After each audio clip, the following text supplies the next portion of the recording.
orang zaman sekarang itu lupa dengan lagu Bangun Tidur. Lagunya apa? Kok bisa bangun tidur Bangun tidur, ku terus mandi, ya kan? Tidak lupa gosok gigi gitu kan. Habis mandi gitu kan.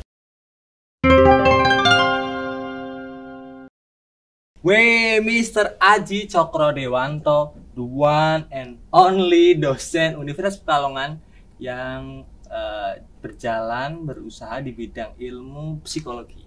Nah, kenapa psikologi, Pak Aji? Artinya, ketika Anda dulu masih imut-imutnya, itu kenapa Anda memilih psikologi gitu? Berarti maksud Anda saya nggak imut sekarang? Bukan gitu. Kalau sekarang lebih ya kan? Lebih apa? Lebih kelihatan imut gitu, daripada sebelumnya. Iya. Jadi pertanyaannya adalah kenapa psikologi? Kenapa Anda memilih psikologi? Mungkin banyak orang yang mengatakan bahwa meskipun ini nanti akan muncul sepakat atau tidak sepakat bahwa psikologi itu adalah ilmu yang tidak pasti karena di situ berisi berkaitan erat dengan kata sifat, sehingga itu menyebabkan ya relatif itu. Justru psikologi berarti menjadi ilmu kehidupan.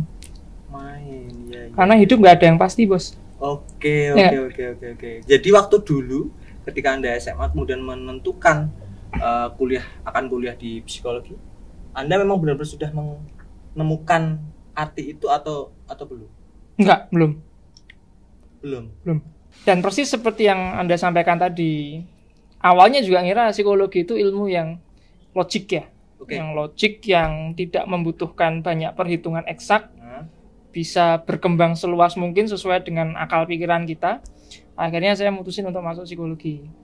Dan ternyata salah karena ada cukup banyak mata kuliah yang justru mengandung eksak. Statistika, psikodiagnostika, psikometri itu semuanya eksak semua, bos. Dan kalau ya tujuan hidup itu kan beradaptasi. Beradaptasi. Kita nggak mungkin bisa bertahan kalau tidak berubah. Iya toh? Iya. I see. Dengan situasi saya harus berhadapan dengan angka-angka, ya mau nggak mau harus dipelajari. Jadi mungkin aku bisa menangkap maksudnya, berarti waktu dulu SMA ada beberapa faktor yang bisa menyebabkan seseorang itu menentukan jurusan. Ya kan? Yang pertama karena dia suka dan tidak suka. Artinya, saya suka matematika, maka saya milih prodi matematika. Contoh semua. Karena kalau menurut cerita Anda, saya tidak suka akuntansi, maka saya memilih psikologi. Oke kan? Kemudian yang kedua karena mungkin dorongan dari orang tua, karena orang tua saya pengen punya anak nanti, maka kamu daftar di prodi ini, gitu kan? Kemudian yang ketiga ada ajakan teman, sepakat. Yang keempat karena apa nih? Karena dia mungkin punya idola di gimana gitu, kemudian akhirnya karena dia ternyata kuliah di prodi ini maka dia ngikutin. Sepakat nggak? Yang kelima karena random, karena nggak ada pilihan lain lagi. Itu terpaksa namanya. Itu terpaksa. Kalau random itu ya udah sana aja. Terus kenapa? Ya nggak apa-apa. Itu namanya random. I see. Karena tidak ada alasan pun alasan. Ya, karena tidak punya alasan itu sebuah alasan. Ya seperti halnya waktu dulu sih pernah saya ditanya, waktu aku masih zaman imut-imutnya, ketika ditanya kenapa kamu mencintainya gitu kan, maka saya jawab karena saya tidak punya alasan gitu kan. Itu pun alasan. Next, kemudian yang kita tahu semua di sini bahwa Pak Aji itu masuk di salah satu unit di divisi bimbingan konseling. Dan yang mau saya tanyakan tapi sebelumnya gini, etis atau enggak etis ketika kan Anda di bidang konseling, pasti banyak orang baik itu mahasiswa dan lain sebagainya, sivitas akademika unikal yang dia curhat sama Anda. Lah, ini sebelum dijawab, apakah etis atau tidak etis ketika Anda menyampaikan hasil curhatannya meskipun universal? Etis enggak gitu? Jadi kalau kita konseling itu ada yang namanya asas konfidensialitas. Confident itu artinya bukan percaya diri ya, tapi kerahasiaan. Nah, kerahasiaan itu berkaitan dengan apa? Berkaitan dengan pertama dan paling utama adalah identitas klien. Jadi tidak bisa misalnya kita ngomong, Wah si A itu kemarin datang ke saya loh cerita tentang ini dia tuh benci sama Mas Fatah katanya kayak gitu. Itu enggak boleh. Enggak boleh. Karena sudah mengungkapkan identitas. Padahal itu seharusnya confident. Siap. Mayoritas mahasiswa yang surat ke Anda apa keluh kesahnya yang dikeluhkan oleh keluarga yang tidak harmonis. Keluarga tidak. Oh my god. Ada lagi enggak selain itu? Cinta. Oh, percintaan, wajar ya. Wajar. Oke, keluarga menjadi permasalahan utama. Yang kedua, kalau cinta sih sebenarnya nggak terlalu banyak ya, tapi ada. Tapi yang paling continue, misalnya butuh ngobrol agak panjang, agak lama, berkelanjutan, bersesi-sesi gitu, biasanya tentang keluarga. Biasanya tentang keluarga. Ada nggak yang karena, oh ini nih, belakangan kan saya sendiri, meskipun dengan tidak secara masif, saya punya beberapa sosial media yaitu Facebook gitu kan, dan YouTube juga saya sering nonton itu. Belakangan muncul kata-kata insecure. Lah, insecure itu sebenarnya apa kalau menurut pandangan dari Oke. Tadi nyambung ke keluarga dulu ya. Oh iya. Yang namanya keluarga itu kan sebenarnya part of our life, bagian dari kehidupan kita. Oke. Kita hidupnya di satu bumi, tetapi punya banyak dunia kan gitu. Bahasanya gitu. Ada keluarga, ada akademik, kalau udah kerja nanti ada kantor dan lain sebagainya. Itu bagian dari kehidupan kita. Kenapa cinta itu lebih, dalam tanda kutip ya, menurut pendapat saya itu lebih mudah ditangani? Karena bisa diganti. Iya kan? Move on, selesai, ganti orang. Cerita baru. Meskipun prosesnya agak lama juga. Iya, tapi lebih mudah. Dalam tanda kutip lebih mudah. Ketika seseorang itu sudah bisa move on, sudah bisa menerima kondisinya, kemudian bisa menemukan orang yang baru, maka selesai perkara. Ya kan, dia akan berlanjut ke cerita yang lain kayak gitu kan. Nah, kalau keluarga, mantan bapak ada enggak? Enggak ada. Mantan ibu enggak ada. Tetap. Bapak ibunya pisah, tetap ini bapak dia, ini ibu dia. Ya kan? Itu lebih susah. Itu lebih susah. Karena enggak bisa diganti. Okay. Dan orang tua itu juga nanti akhirnya mempengaruhi pada insekuritas anak, pola asuh. So insecure adalah? Insecure itu gampang ya. Insecure itu tidak merasa aman. Kalau kita ambil dari definisi teknisnya, definisi secara etimologis, akar katanya gitu kan. Itu kan tidak, secure itu aman. Jadi merasa tidak aman. Nah, kalau dari bahasanya sendiri, dari definisinya itu perasaan kita tidak confidence, tidak percaya diri dengan kondisi kita sendiri, dalam diri kita, dan juga dengan hubungan kita ke orang lain. Gampangannya minder, nggak pede, merasa saya tidak layak, merasa nggak cocok sama mereka, nggak selevel, itu namanya insecure. Dan itu juga dipengaruhi dari pola asuh orang tua. Pola asuh orang tua merupakan salah satu penyebab. Ya. Tapi pasti ada penyebab lain dong. Kayak contoh saya nyimpen kontak Pak Haji di WhatsApp saya. Kemudian di salah satu weekend, kemudian Pak Haji memposting Anda masih berada di Bali. Minggu depannya lagi di Lombok, gitu kan. Demikian saya nonton. How rich you are, gitu kan. Ketika weekend Anda diisi keluar Jawa, saya masih di sini-sini aja gitu kan, ngisi TTS, ngasih makan cupang gitu kan. Ya besok saya bikin status, iri bilang bos. Iya, iri bilang bos sering juga keluar nih. Oke, berarti insecure itu karena satu pola kondisi ya. Oke ya. Bisa disebabkan kondisi pola asuh keluarga. Oke. Ekonomi juga memungkinkan kan, artinya kayak yang barusan saya ceritakan, semua atribut yang bisa melekat pada diri kita itu bisa membuat kita insecure. Pendidikan, harta, capaian, prestasi, karir, sekolah, fisik, ya semua yang melekat sama kita itu bisa menjadi bahan untuk insecure semuanya. Meskipun nanti ketika penyebab itu digambarkan, itu akan muncul dua versi. Ya, faktor internal dan faktor eksternal. Oke, kalau yang internal kan yang tadi yang melekat di diri, tapi kalau faktor eksternal karena perbandingan sosial comparison. Dia membandingkan dengan orang lain. Ya. Oke, baik itu di peer groupnya sendiri maupun di grup yang lain. Kalau kita bicara case rate-nya ya, kebanyakan orang itu merasa insecure tidak dengan membandingkan kepada orang yang tidak dikenal. Jadi insecure itu akan lebih mudah muncul ketika dia membandingkan dengan orang yang lebih dekat dengan dirinya. Dengan situasi kondisi yang sama. Jadi misalnya satu umur, satu jenis kelamin, satu sekolahan, satu kelas, satu tempat duduk. Itu akan lebih bisa insecure. Kemudian how to pass that? Bagaimana cara kita menghadapi itu ketika contoh nih saya mahasiswa nih, saya berangkat katakanlah kalau dulu saya 2009 saya dikasih uang saku itu 10.000 setiap berangkat. Lebih banyak dari saya, Kakak. Tahun berapa? Saya 2009. Ya kita sepantaran, Kakak. Oh iya. Cuma Anda setelah Masehi, saya sebelum Masehi. Oh iya. Oke. Saya dikasih uang saku 10.000. Kemudian tapi itu posisi motor itu sudah ada bensinnya, cukup untuk bolak-balik kampus sama rumah. Tetapi saya memang tidak merasa insecure sih karena teman-teman saya seperti itu juga gitu kan. Sama. Artinya senasib. Ya, artinya peer group juga menentukan juga kan atau gimana? Atau sudut pandang atau prinsip peer group teman-temannya itu memang benar-benar enggak apa-apalah, kita juga sama-sama gitu. Oke. Jadi tak kembalikan ke beberapa langkah sebelumnya ketika Anda bilang ini nih urusan internal sama eksternal. Ya. Internal eksternal itu sebenarnya kalau saya lihat itu bukan masalah atributnya. Atribut itu bukan penyebab. Atribut itu adalah bahan untuk diinsecurekan.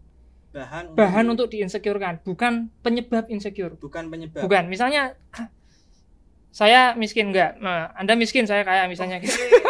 Misalnya gitu. Oke, aku terima. Ketika Anda miskin, apakah otomatis insecure? Enggak juga ketika saya memang tidak mengarah ke situ. Enggak kan? Enggak. Oke. Oh, sama halnya gini. Aku bisa nangkap nih. Ada orang yang bilang bahwa saya jelek. Kamu itu jelek gitu kan. Tapi kalau saya tidak merasa bahwa saya jelek, ya oke gitu. Ya kan? Minder ya berarti. Ya, jadi uang, fisik, status sosial, capaian prestasi itu sesuatu yang menjadi bahan untuk di-insecurekan, tetapi bukan penyebab insecure.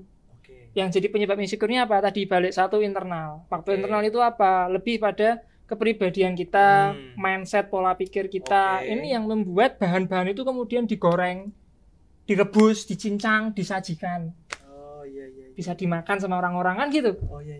Misalnya contohnya kalau ada orang yang terlalu perfeksionis pada dirinya sendiri. Ini kepribadian perfeksionis. Banyak ya, kepribadian itu ada narsistik, ada histrionik, ada perfeksionis, macam-macam banyak ya. Nah, contoh aja kita ambil kepribadian perfeksionis. Yang simpel aja. Yang simpel aja. Ini paling simpel. Oke, paling simpel. Nah, paling sering ditemui juga perfeksionis. Perfeksionis itu adalah orang yang membuat standar cukup tinggi, bukan cukup, terlalu tinggi untuk dirinya sendiri. Sangat-sangat tinggi untuk diri sendiri. Contoh saya mengerjakan tugas harus seperti ini. Saya nilai 100, kalau nggak 100 saya gagal. Walaupun nilai saya 99,9999. Gagal. Ada. Itu namanya black and white thinking. Berarti kalau enggak ya berarti enggak sama sekali. Kalau saya enggak 100 saya gagal walaupun 99. Saya pengen punya gaji 10 juta, digaji 9.999 rupiah. Enggak juga. Enggak mau. Karena enggak 10 juta. Itu namanya perfeksionis. Jadi punya standar yang tinggi untuk dirinya sendiri dan dia merasa bersalah atau merasa dirinya tidak pantas ketika gagal mencapai apa yang sudah dia targetkan itu. Namanya perfeksionis. Nah, orang-orang perfeksionis itu rentan menganggap menganggap tidak ada proses. Jadi yang dilihat itu hasil akhir. Antara berhasil atau gagal, tidak ada saya sedang berproses untuk berhasil itu tidak ada. Berhasil atau gagal udah gitu toh. Lah, ketika yang namanya standar itu tinggi, ya kita namanya orang nyoba itu kan pasti bisa dan kadang enggak gitu toh. Nah, ketika dia tidak mencapai apa yang dia inginkan, maka dia menganggap bahwa dirinya tidak sebaik yang seharusnya.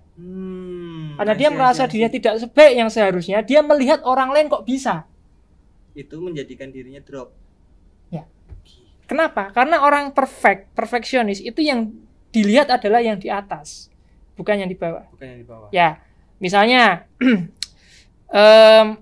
siswa nilai pelajaran matematika gampang ya. Jangan ganti, saya nggak suka. Bahasa Indonesia misalnya, bahasa Indonesia. Ketika saya merasa saya tuh orang yang hebat dalam hal bahasa. Kemudian ternyata ada orang lain yang nilai bahasanya lebih baik dari saya. Saya target seharusnya saya bisa lebih baik dari dia, ternyata dia tetap lebih baik daripada saya. Yeah. Muncul insekuritas. Padahal dia peringkat kedua, yang lainnya jauh di bawah dia. Karena yang fokusnya adalah yang nomor satu di atas. Frustasi. Ya, itu jadi akibat perfeksionis. Kayak gitu. Nah, ini bisa membuat kita menjadi insecure. Kenapa? Karena pengalaman kita, mindset kita yang kita sampaikan ke diri sendiri adalah saya gagal, saya tidak bisa, saya sudah mencoba beberapa kali dan itu nggak pernah berhasil. Saya tidak berharga. Bagaimana untuk bisa menghindari itu? Maksudnya apakah mungkin standar kita yang harusnya diturunkan untuk untuk ini nih, untuk pelajaran ini saya nggak terlalu pintar, nggak terlalu tinggi gitu atau gimana? Iya, jadi memang harus memahami, ini namanya kalau di konseling itu ada yang namanya terapi kognitif behavior terapi CBT. Biasanya dikenal CBT, Cognitive Behavioral Therapy. Simpelnya Cognitive Behavioral terapi mengubah mindset, mengubah pola pikir. Ya, yang tadinya itu black and white thinking, kita cuma tahu gagal sama berhasil. Jadi kita ajarkan untuk mengenal proses. Karena hidup itu berproses. Gitu loh. Bahwa di antara gagal dan berhasil itu ada ruang di sana. Proses. Iya, bukan berarti kalau kamu nggak berhasil pasti gagal, bukan berarti kalau kamu tidak gagal kamu pasti berhasil, enggak. Ada proses di situ. Saya tidak berhasil dan saya juga tidak gagal. Karena saya sedang dalam perjalanan menuju keberhasilan. Oke. Terus kemudian dalam perjalanannya kan pasti banyak orang yang bisa menilai. Oke kan. Artinya meskipun pada secara pada dasarnya sih kita semua peserta. Oke, kita sebenarnya nggak bisa menilai capaian orang lain. Kita nggak tahu ternyata dia itu sebenarnya masih dalam proses gitu loh. Iya. Ya kan? Nangkep ya. Kalau kita juga nggak punya defense yang kuat ketika ada suara-suara omongan-omongan dari orang luar itu kan bisa bikin kita drop. Artinya kita lagi jalan ternyata dikasih ya. Itu karena kita membutuhkan pengakuan orang. Masalahnya di situ. Masalahnya di situ. Kita merasa tidak cukup berharga dengan penilaian kita sendiri sehingga kita membutuhkan apresiasi dan penilaian dari orang lain untuk membuat kita merasa berharga. Simpelnya berarti tapi itu wajar kan, maksudnya cari bukan. Maksudnya kita proses kemudian ada yang ngomong kamu itu ya ternyata. Iya. Jadi itu kan kita meletakkan kebahagiaan kita, meletakkan penilaian diri kita di tangan orang lain. Oh my god. Iya kan? Oke. Kalau orang lain nggak suka sama apa yang kita bikin, kita merasa down. Oke.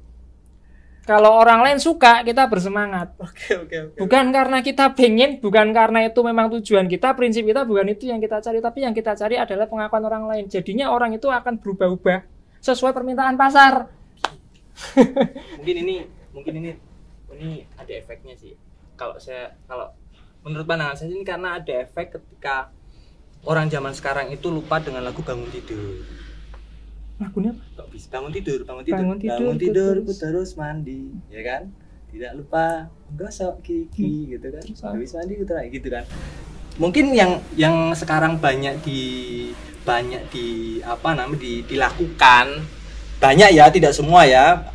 Mungkin yang sekarang sering didengungkan itu mah bangun tidur, ku ambil HP buat ngecek YouTube dan IG, lalu lihat jumlah subscriber, lalu lihat besar viewer. Artinya butuh apresiasi.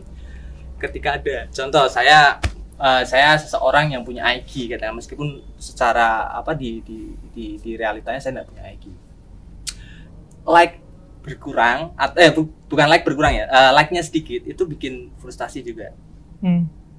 Oke. Gini, sosial media ini teman-teman IT mesti ngerti lah. Sosial media itu kan memang dirancang untuk itu. Dirancang untuk show off. Untuk show off. Ya, untuk pamer. Itu kenapa juga dulu ada tombol dislike, sekarang nggak ada toh? Adanya cuma like. Biasanya kan like, atau kalau di IG kan love. Nah, semacam itulah. Ya itu untuk bagian bisnis mereka, gitu loh bos. Gini, kalau misalnya saya bikin konten, ternyata banyak yang dislike, banyak yang nggak suka, atau nggak ada yang respon. Yang terjadi semangat nggak saya bikin konten? Enggak. Enggak kan? Selesai dong. Terus kalau nggak pada bikin konten, jalan nggak perusahaan? Enggak sih. Enggak kan? Maka memang disusun seperti itu. Supaya banyak yang bisa akses, kemudian memberikan apresiasi, dan mereka bersemangat bikin konten lanjutan dan itu muter terus. Gitu. Kayak gitu.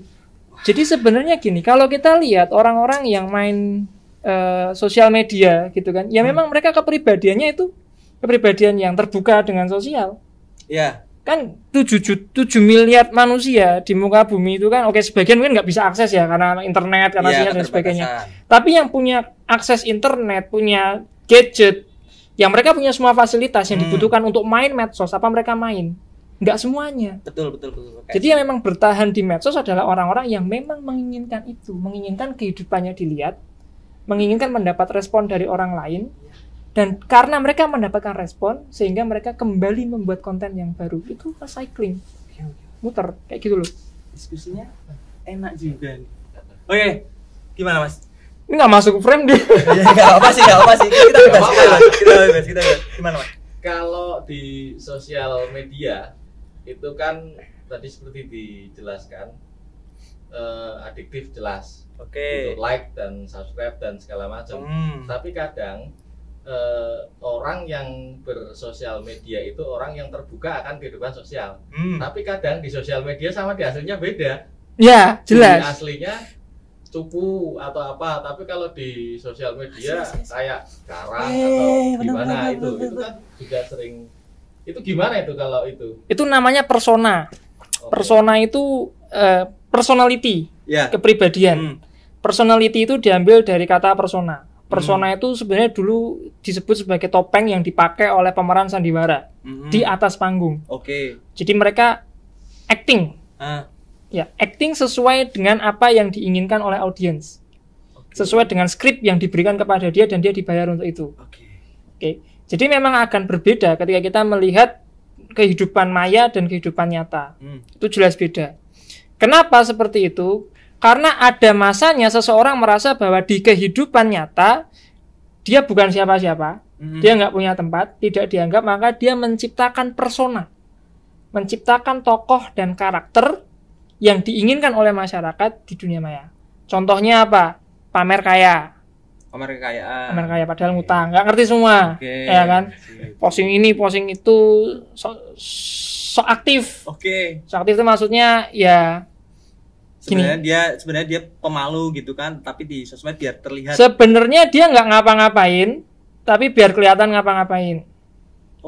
Atau yang dia lakukan sebenarnya tidak punya kontribusi nyata buat kebermanfaatan. Tapi kemudian dia menunjukkan bahwa seolah-olah dia sedang melakukan sesuatu yang berguna. Oh my god. Atau kita sebut sebagai pencitraan. Oke. Sebelum dilanjut kita minum dulu ah. Gila ini diskusi enak banget loh.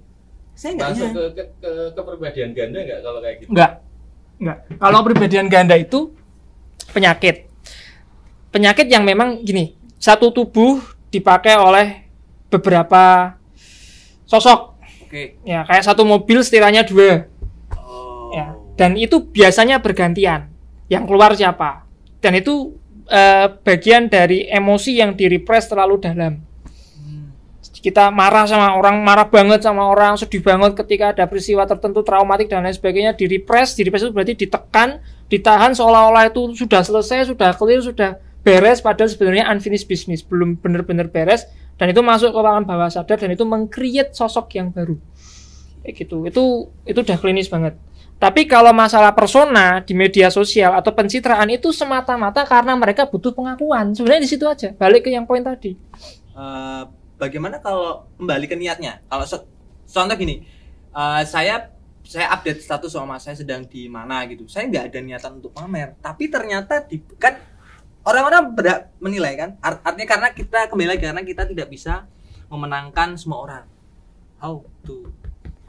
Kalau memang dia nggak punya niatan untuk pamer, berarti kan dia tidak perlu mengadang-adakan sesuatu tuh. Tidak perlu ada klarifikasi juga. Artinya tidak akan berbeda antara dia di dunia maya dengan dia di dunia nyata.